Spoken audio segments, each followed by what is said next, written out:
Hello my dear students, welcome you all to my YouTube channel M Ahmad study circle. आज के इस video में हम लोग Gulmohar golden jubilee edition class 7 से चैप्टर नंबर 3 पढ़ने जा रहे हैं।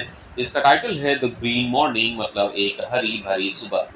तो इससे पहले कि हम लोग इस चैप्टर को पढ़ें और इसके line by line word to word Hindi meanings को समझने की कोशिश करें, हमें सबसे पहले हमारे ऑथर, हमारे लेखक के बारे में थोड़ा बहुत इंफॉर्मेशन गैदर कर लेना चाहिए।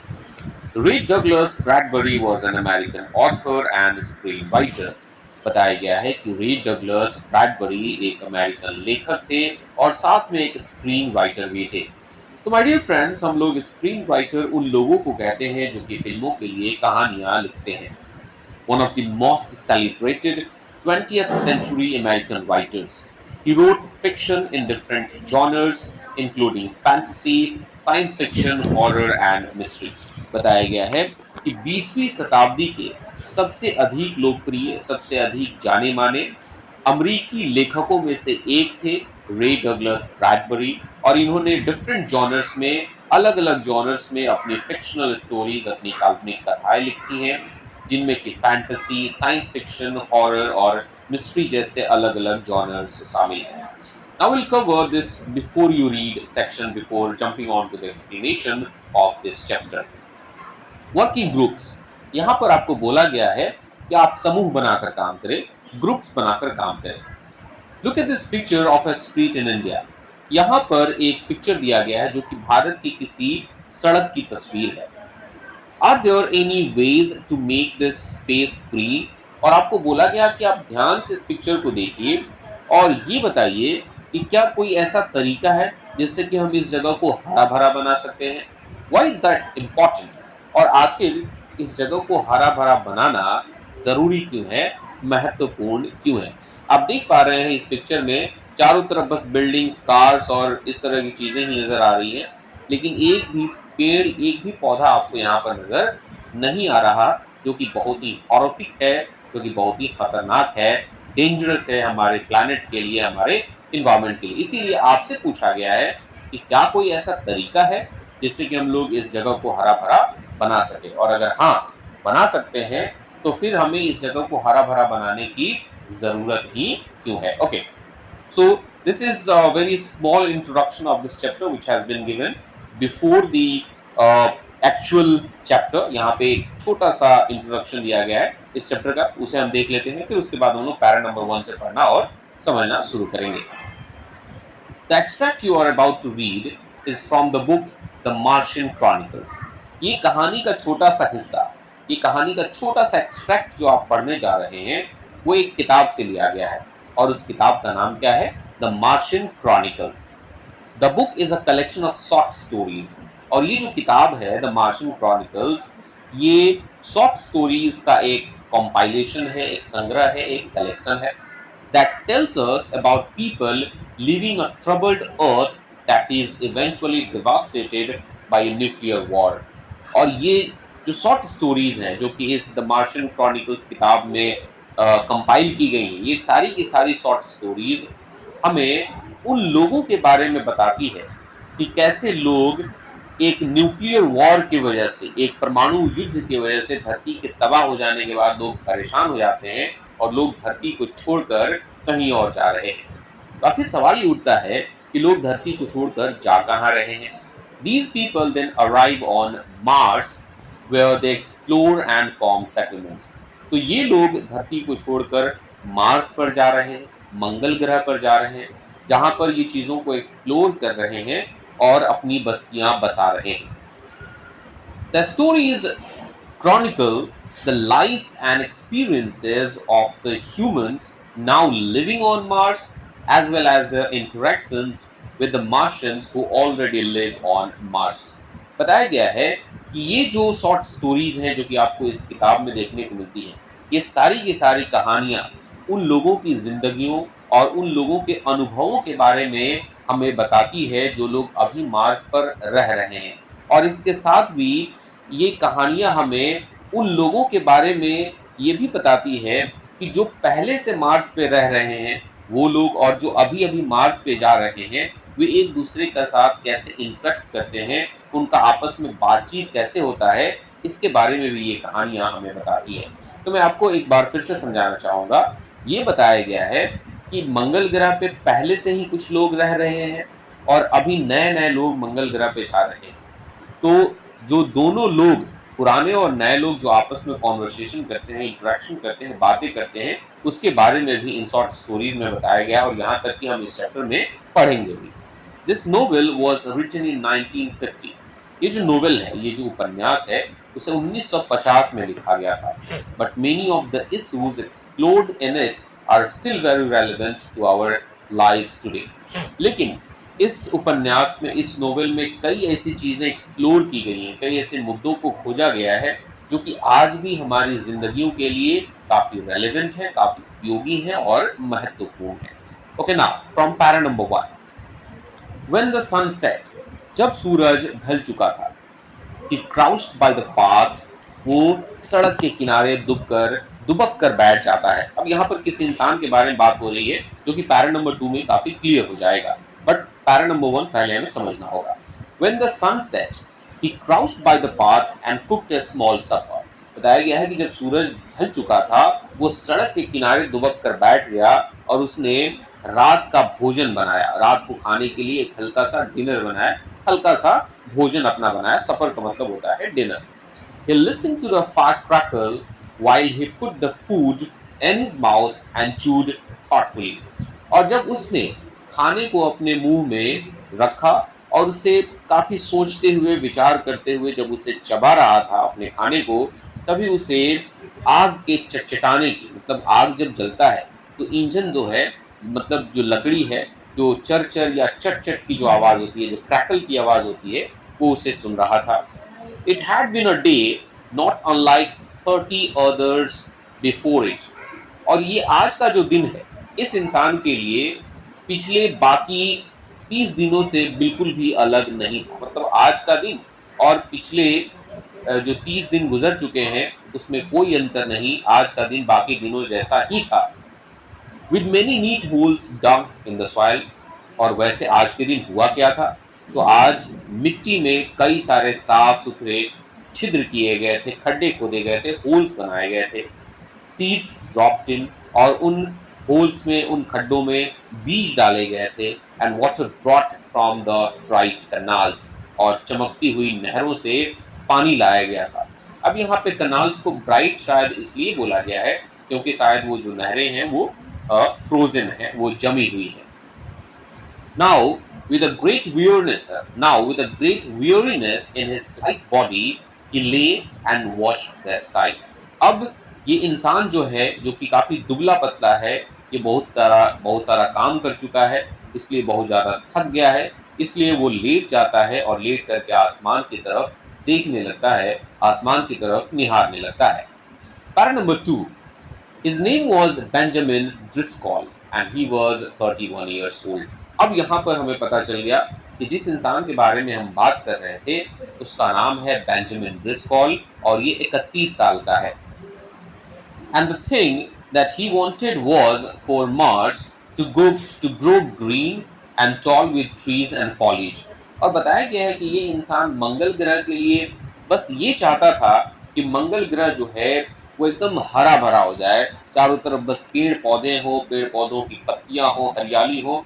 वो बस मंगल ग्रह को एकदम हरा भरा देखना चाहता था। Trees to produce air and more air.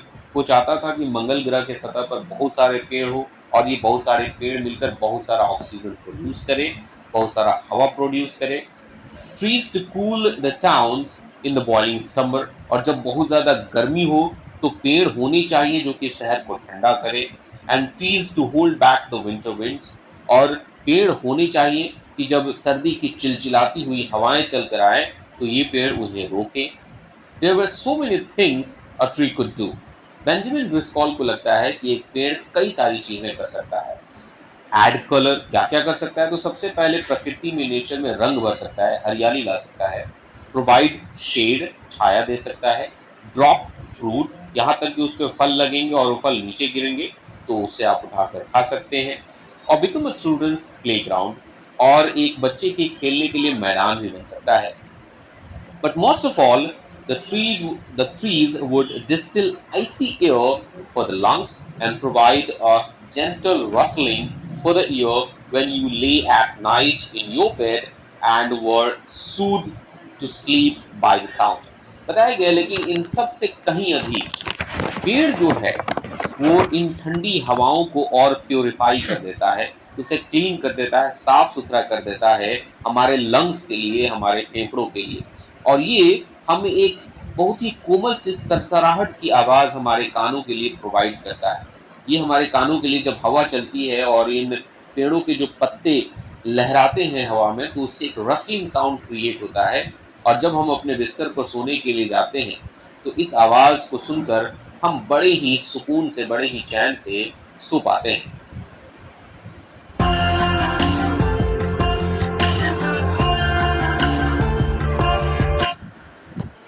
Para number 3, he lay listening to the dark earth gather itself। अब ये बेंजामिन ड्रिस्कॉल जो है वो वहीं पर लेटा हुआ है और वो अपना कान लगाकर सुन रहा है कि कैसे मार्स की जो धरती है, मार्स का जो सतह है, वो अपने आप को समेट रहा है, वेटिंग फॉर द सन। क्योंकि शाम हो चुकी थी, रात हो चुकी थी और एक बार फिर से सूरज निकलने का इंतजार चल रहा था। बताया गया है कि वो वहीं पर लेटा हुआ है और कान लगाकर धरती को सुन रहा है कि कैसे ये अपने आप को समेट रहा है और सूरज के निकलने का इंतजार कर रहा है। For the for the rains that hadn't come yet, क्योंकि अब तक बारिश बिल्कुल भी नहीं हुई है। His ear to the ground, उसके कान अभी भी जमीन से लगे हुए हैं। He imagined the seeds he had placed today sprouting up with green, और वो ये कल्पना कर रहा है, वो ये इमेजिन कर रहा है कि आज जो बीज उसने मिट्टी के अंदर डाले हैं वो हरे रंग के साथ अंकुरित हो रहा है, स्प्राउट हो रहा है, वो उग रहा है। And pushing out branch after branch, और कैसे एक के बाद एक तने, एक के बाद एक शाखाएं जो हैं वो उन पेड़ों से निकलती जा रही है। Until Mars was a shining orchard, और वो तब तक कल्पना करता रहता है जब तक कि पूरा का पूरा मार्स जो है वो एक चमचमाता हुआ बागीचा नहीं बन जाता। वो इतना कल्पना कर रहा है कि पूरा का पूरा मार्स जो है वो हरियाली से भर गया है। You need the air, he told the night fire. Benjamin Driscoll जो है वहां पर जो आग जल रही है, उस आग को एड्रेस करते हुए, उस आग को संबोधित करते हुए कहता है कि अरे तुम्हें हवा की जरूरत है। You need the air, he told the night fire, we all need the air. फिर वो कहता है कि सिर्फ तुम्हें ही नहीं, हम सबको हवा की जरूरत है। It's thin air here on Mars, वो कहता है कि यहाँ मंगल के सतह पे, मंगल ग्रह के सतह पे जो हवा है वो बहुत ही थिन है, यहाँ पर उतनी ज़्यादा डेंसिटी नहीं है, मतलब हवा में ऑक्सीजन की मात्रा बहुत कम है। यू गेट टायर्ड सून, और अगर आप यहाँ पर रहते हैं तो बहुत ही जल्द आपको थकान महसूस होती है, आप बहुत ही जल्दी थक जाते हो। It's like living in the Andes in south America, ये बिल्कुल एंडीज के पर्वतों पर रहने के जैसा है जो कि साउथ अमेरिका में है। इंडीज जो है वो एक ग्रुप ऑफ माउंटेन्स है, जैसे कि हिमालयाज के जैसे। हिमालयाज जो है वो एक रेंज ऑफ माउंटेन है, ग्रुप ऑफ माउंटेन्स है। वैसे ही एंडीज जो है वो साउथ अमेरिका में आपको देखने को मिलेगा, और ये पर्वतों की एक श्रृंखला है। You inhale and don't get anything, Benjamin Driscoll कहता है कि अगर आप एंडीज पे रहें या अगर आप मंगल ग्रह के सतह पे रहें, दोनों बात एक जैसा है। आप चाहे भले ही जितना सांस लेने की कोशिश करें, आप जितना मन करे इनहेल करें, लेकिन आपको कुछ भी नहीं मिलता। इट डजंट सेटिस्फाई, और आपको कभी भी यहाँ पर संतुष्टि नहीं मिलती, क्योंकि हवा में ऑक्सीजन की मात्रा बहुत कम है। He felt his rib case, और तभी उसे अपना पसली जो है वो महसूस होता है, उसकी पसलियां उसे महसूस होती हैं।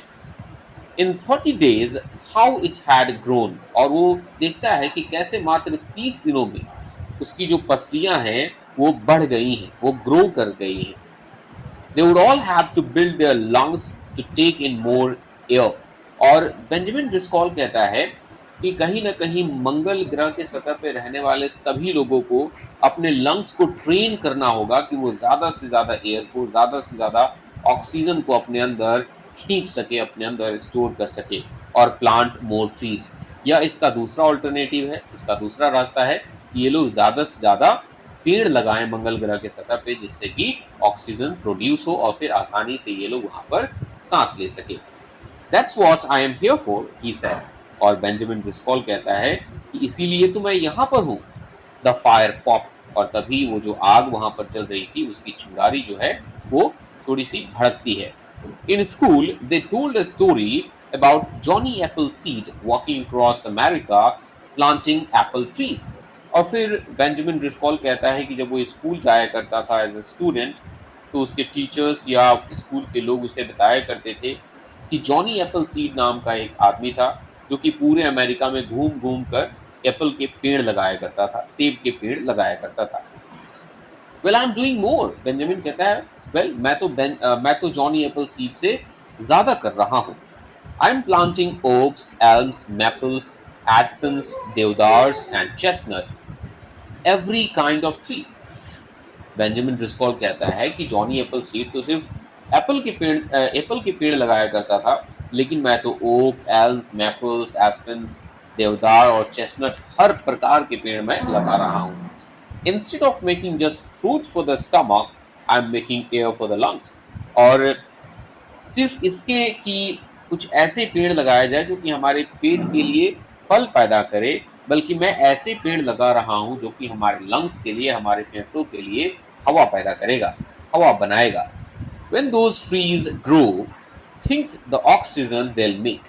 बेंजामिन कहता है कि सोचिए कि जब ये सारे के सारे पेड़ बड़े हो जाएंगे तो वो कितना ज्यादा ऑक्सीजन प्रोड्यूस करेंगे, वो कितना ज्यादा ऑक्सीजन बनाएंगे, जिन पेड़ों को इसने मंगल ग्रह की सतह पर लगाया है। He remembered his arrival on Mars, और तभी उसे अपना मार्स पर आना जो है वो याद आता है। उसे याद आ जाता है कि वो मार्स पर कैसे आया था, मंगल ग्रह पर कैसे आया था। Like a thousand others, he had gazed upon an alien landscape and thought, how do I fit here? बिल्कुल बाकी दूसरे हजारों लोगों के जैसे ही उसने एक एलियन, एक अनजान ग्रह की तरफ देखा था, एक एलियन लैंडस्केप की तरह देखा था, और उसने सोचा था कि मैं वहां पर कैसे फिट आ जाऊंगा, मैं वहां पर कैसे रह पाऊंगा, वो मेरे लिए कैसे सुटेबल हो पाएगा। व्हाट विल आई डू, और अगर मैं वहां पर जाता भी हूं तो मैं क्या करूंगा। Is there a job for me, क्या वहां पर मेरे लिए कोई जॉब भी है। देन ही हैड फेंटेड, और फिर इसके बाद वो बेहोश हो जाता है। इतना कहने के बाद वो बेहोश हो जाता है। Someone pushed a vial of ammonia to his nose and coughing he came round. तभी कोई इंसान आता है और अमोनिया की एक सीसी जो है वो उसके नाक के पास डाल देता है, जिससे कि यह खांसते हुए फिर से होश में आ जाता है। You'll be all right, said the doctor. तो जिसने अमोनिया के सीसी इसके नाक के पास लगाया था वो कौन था? एक डॉक्टर था। तो वो डॉक्टर कहता है कि तुम बिल्कुल ठीक हो जाओगे। What happened? बेंजामिन पूछता है कि आखिर मुझे क्या हुआ था। डॉक्टर कहता है the air is pretty thin, यहाँ पर जो हवा है उसकी डेंसिटी बहुत कम है, यहाँ पर बहुत कम ऑक्सीजन है। सम कांट टेक इट, और कुछ लोग ऐसे हैं जो कि यहाँ पर सांस नहीं ले पाते। I think you will have to go back to Earth, मुझे लगता है कि तुम्हें वापस धरती पर जाना होगा। No, he sat up and almost immediately felt his eyes darkness. वो कहता है नहीं नहीं ऐसा नहीं होगा, मैं नीचे नहीं जाऊंगा, मैं धरती पर नहीं जाऊंगा। और इतना कहते हुए वो उठकर बैठ जाता है, और जैसे ही वो बैठता है तुरंत ऐसा लगता है कि उसकी आंखों के सामने चारों तरफ अंधेरा छा गया। His nostrils dilated, उसकी नाकों के जो छिद्र हैं, उसके जो नॉस्ट्रिल्स हैं वो फैल जाते हैं।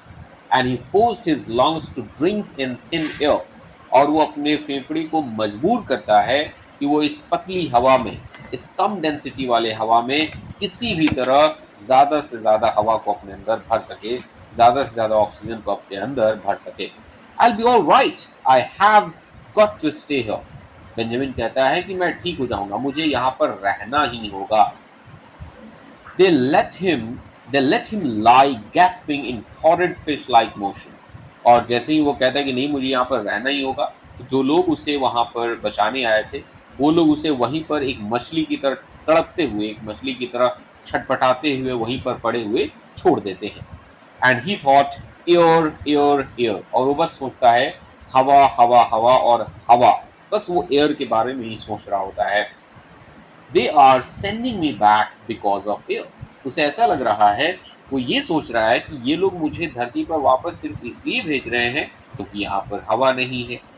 And he turned his head to look across the Martian fields and hills. फिर वो क्या करता है, अपने सिर को चारों तरफ घुमाता है और मंगल ग्रह के जो फील्ड्स हैं, जो हिल्स हैं, वहाँ के खेत जो हैं, वहाँ के जो पहाड़ हैं, वहाँ के जो मैदान हैं, उसको वो चारों तरफ देखता है।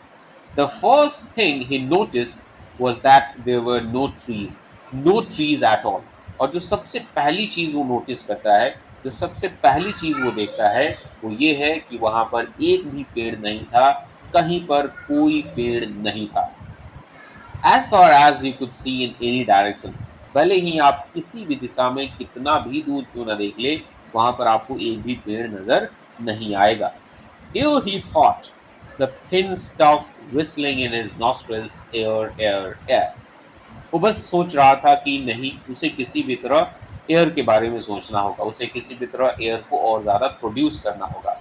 और वो जब क्योंकि काफ़ी तेज़ी से सांस ले रहा था, तो उसके नाकों से जो है वो एक तरह की, उसके नॉस्ट्रल से एक तरह की आवाज़ जो है वो क्रिएट हो रही थी। जैसे कि आपको कभी फ्लू हो जाता है, कोल्ड हो जाता है, सर्दी हो जाता है और आपका नोज़ जो है वो स्टफ़ हो जाता है और फिर भी अगर आप नाक से सांस खींचने की कोशिश करते हैं, तो जो आवाज़ क्रिएट होता है उसी के बारे में यहाँ पर बताया गया है। Of course, he felt the answer came not from his mind but his lungs and his throat. फिर वो कहता है कि बेशक उसके सवाल का जवाब जो है उसके दिमाग से नहीं आया, बल्कि उसके फेफड़े और उसके गले से आया। तो अब सवाल ये उठता है कि किस सवाल का जवाब जो है उसके फेफड़े और उसके गले से आया। तो याद कीजिए, ऊपर के पैराग्राफ्स में हमने पढ़ा था कि जब वो एक एलियन लैंडस्केप की तरफ देखता है, तो कहता है कि क्या वो वहाँ पर फिट हो पाएगा, और वहाँ पर वो जाएगा तो क्या करेगा, क्या उसके लिए वहाँ पर कोई जॉब है। तो उसी क्वेश्चन का आंसर यहाँ पर उसके लंग्स और उसके थ्रोट से उसे मिल रहा है। और आंसर क्या था? Trees and grass. He would plant trees and grass. That would be his job, to fight against the very thing that might prevent his staying here. और यही आंसर था। आंसर ये था कि वो मंगल ग्रह की सतह पर रखकर वहां पर पेड़ पौधे और घास फूस उगाएगा। He would plant trees and grass. वो मंगल ग्रह की सतह पर पेड़ पौधे लगाएगा, घास लगाएगा, और यही उसका जॉब होगा। To fight against the very thing that might prevent his staying here. और वो उस चीज के खिलाफ लड़ेगा जो कि वहां पर उसे रहने नहीं दे रहा है। Let me up, he shouted. और वो चिल्लाने लगता है, वो कहता है कि मुझे उठने दो, मुझे उठाओ। I have got to see the coordinator. मुझे कोऑर्डिनेटर से मिलना है, वहाँ का जो इंचार्ज है मुझे उससे मिलना है। तो माय डियर फ्रेंड्स, हम लोग इस वीडियो को यहीं पर एंड करते हैं, क्योंकि वीडियो जो है वो काफ़ी लंबा हो जाता है। अब जब वो कोऑर्डिनेटर से मिलता है बेंजामिन ड्रिसकॉल, तो वो कोऑर्डिनेटर से क्या बातें करता है, फिर उसके बाद कहानी जो है वो आगे कैसे बढ़ता है, इसको हम लोग देखेंगे इसी चैप्टर के पार्ट 2 वाले वीडियो में। तो यहाँ तक के चैप्टर का एक्सप्लेनेशन आपको कैसा लगा, आप लोग मुझे नीचे कमेंट सेक्शन में ज़रूर बताइएगा। वीडियो अच्छा लगा होगा तो वीडियो को लाइक कीजिएगा, और अगर आप चैनल पर नए होंगे तो चैनल को सब्सक्राइब कीजिएगा। मिलते हैं